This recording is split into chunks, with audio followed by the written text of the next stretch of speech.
नमस्कार मित्रांनो, स्वागत आहे तुमचं माझ्या YouTube चॅनलवरती ज्याचं नाव आहे मास्टर टेक कोडिंग। या व्हिडिओमध्ये आपण बघणार आहे डोंट केअर इन केमॅप। म्हणजे केमॅप मध्ये आपण डोंट केअरचा यूज कशासाठी करतो। आता बघा, डोंट केअर म्हणजेच काय की डोंट केअर म्हणजेच काय की असे इनपुट कॉम्बिनेशन आहे की ज्याचा आउटपुट 0 किंवा 1 असला तरी चालतो, त्याला आपण काय म्हणतो डोंट केअर। मग आता हा डोंट केअरचा यूज आपण कशासाठी करतोय, तर आपले जे ग्रुपिंग आहे ते ग्रुपिंग मोठे होण्यासाठी आपण कशाचा यूज करतोय, डोंट केअरचा यूज करतोय।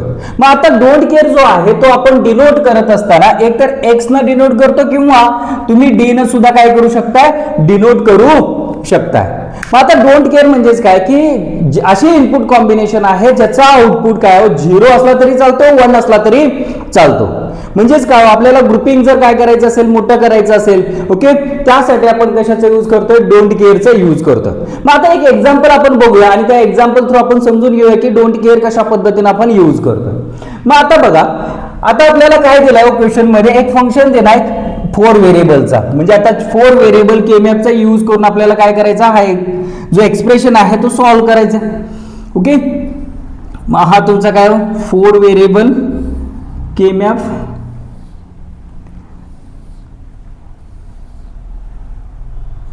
किती व्हेरिएबल आहे, 4 AB CD। हा तुमचा काय 0 0 0 1 1 1 अँड 1 0, नंतर 0 0 0 1 1 1 1 0। म्हणजेच हा झाला C bar D bar C bar D CD C D bar A bar B bar A bar B A B and A B बार। ह्याचा आता नंबरिंग कसं असतं, 0 1 3 2 4 5 7 6 12 13 15 14 8 9 11 10। ओके, हे जर नंबरिंग जर तुम्हाला बघायचं असेल तर केमॅपचा फर्स्ट पार्ट जो आहे त्यामध्ये तुम्हाला मी नंबरिंग कशा पद्धतीने करायचं ते सांगितलेलं आहे। तो जर व्हिडिओ तुम्ही जर बघितला नसेल तर तो बघून घ्या। ओके, मग आता बघा, आता आपल्याला काय काय दिलाय, 1 दिलाय। मग 1 ला आपण काय 1 करणार, नंतर काय 3 दिलाय।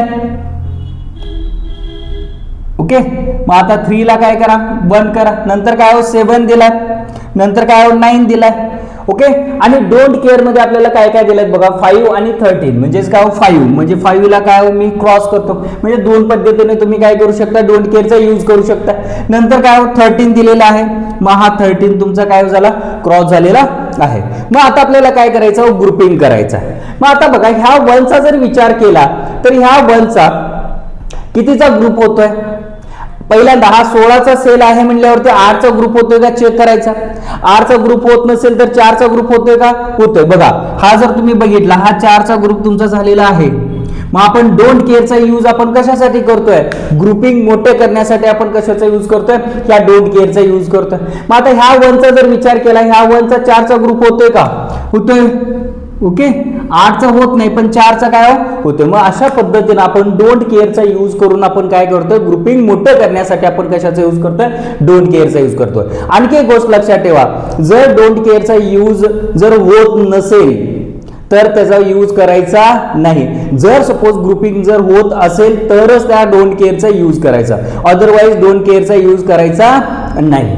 मग आता ह्याचा जर सपोज फॉर एक्झाम्पल आउटपुट जर तुम्ही बघितला, आता हा पूर्ण एक ग्रुप आहे।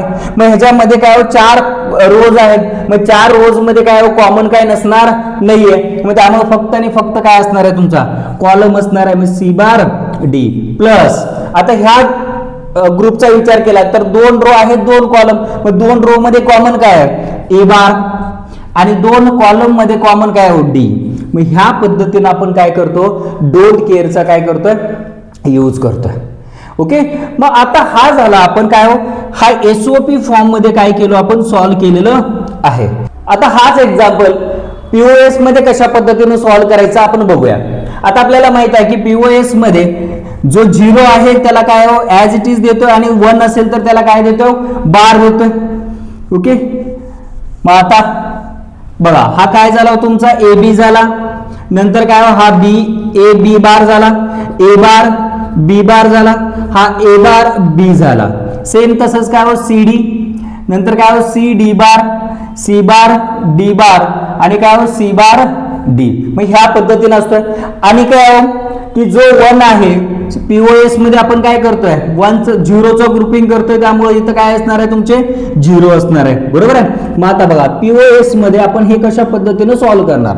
मग आता बघा हे हा एक पहिला ग्रुप आहे आपला. मग ह्या ग्रुपचे 4 रोज आहेत, त्यामुळे 4 रोज मध्ये कॉमन काय नसणार नाहीये. ओके. कॉलमच बघा आता काय हो C plus D bar, C plus D bar. आणि ह्या बघा हा जो ग्रुप आहे याचे 2 रो आहे, त्याच्यामध्ये कॉमन काय हो ए आहे प्लस आणि कॉलम मध्ये कॉमन काय हो डी बार आहे, डी बार. मग ह्या पद्धतीने आपण काय हो पीओएस मध्ये काय करतोय पीओएस चा यूज करून आपण काय करतो एक्सप्रेशन सॉल्व्ह करतो आणि एसओपी चा यूज करून एक्सप्रेशन हे अशा पद्धतीने आपण काय करतो सॉल्व्ह करतोय. मग ह्या पद्धतीने आपण काय हो ह्या डोंट केअरचा काय करतो यूज करतो. सिंपल काय हो की डोंट केअरचा यूज काय हो ग्रुपिंग मोठं करण्यासाठी आपण कशाचा यूज करतोय डोंट केअरचा यूज करायचा. आणखी एक गोष्ट लक्षात ठेवा की जर डोंट केअरचा यूज करायचा नसेल म्हणजे होत नसेल तर करायचं नाही, जर होत असेल तरच करायचा. ओके. क्लिअर झाला आता कशा पद्धतीने आपण डोंट केअर यूज करतोय. मग हा जर व्हिडिओ तुम्हाला जर आवडला असेल तर लाईक करा, शेअर करा आणि सबस्क्राईब करायला विसरू नका. थँक्यू.